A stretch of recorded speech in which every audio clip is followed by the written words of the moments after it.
Barşаңызға қайырлы күн достар, каналыма қош келдіңіздер. Сіздермен Қаламқас.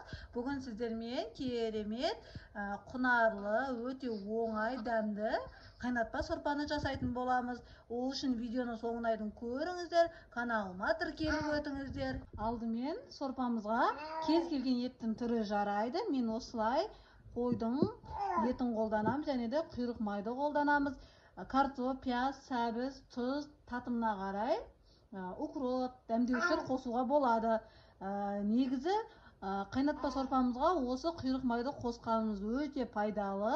Бұл құйрық майдың пайдасы өте зор.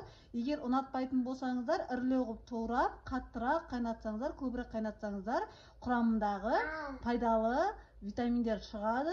Алдымен етімізді турап алып,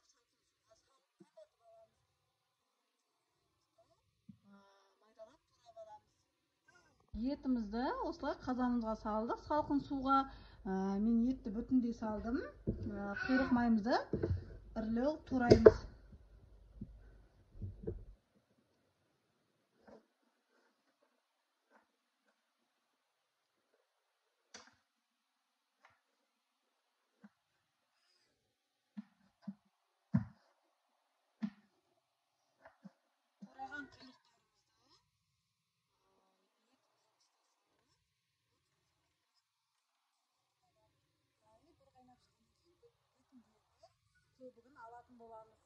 Сорпамыз бір қайнап шыққаннан кейін осылай бетінде ақ көбіктер пайда болады.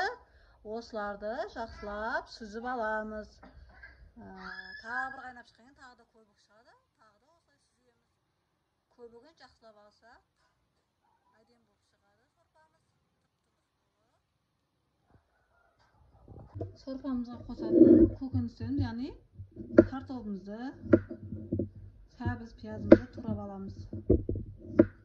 Картопты осылай үлкендеу қылып тураймын.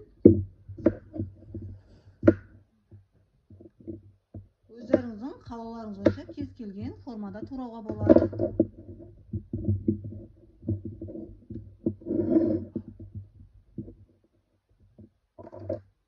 Сәбізді де солай үлкендеу қылып тураймын.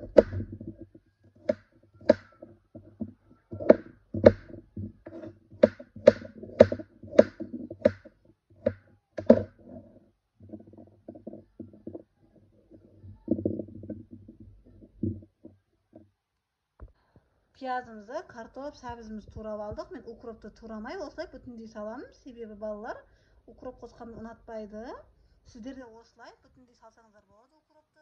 Енді қайнап жатқан сорпамызға осы тураған заттарымызды саламыз. Сорпамыз баяу отта қайнап жатыр. Үстіне пиязымызды саламыз. Картоп, сәбіздерімізді саламыз. Енді 1,5 сағатта баяу отта қайнататын боламыз. Сорпаларыңыз кішкене қызарғанын қаласаңыздар, осылай салаттың ішіндегі бір қызанақты салып жесеңіздер болады. Сонда сорпамыздың түсі әдемі болып шығады. Енді жақсылап қайнатамыз 1 сағаттай. Сорпамыз дайын болып қалды. Мінекей бабында қайнаған сорпа. Өте әдемі болып шыққан. Еттерімізді жүп-жұмсақ. Сүйегінен ажырап тұр еттеріміз. Енді ыдысымызға салып, дастарханымызға ұсынамыз. Ал мінекей ыдысымызға құйып, дастарханымызға ұсына берсек болады. Қайнатпа сорпамыз осылай шықты. Өте әдемі, керемет болып шыққан. Яғни бабында қайнап, баяу отта әдемі болып шыққан. Сіздерге аптасына 1 рет жасауға ұсынамын. Себебі қазіргі таңда күн суықта осы қайнатпа сорпаны ішіңіздер, ағзаңыздағы суықты шығарады.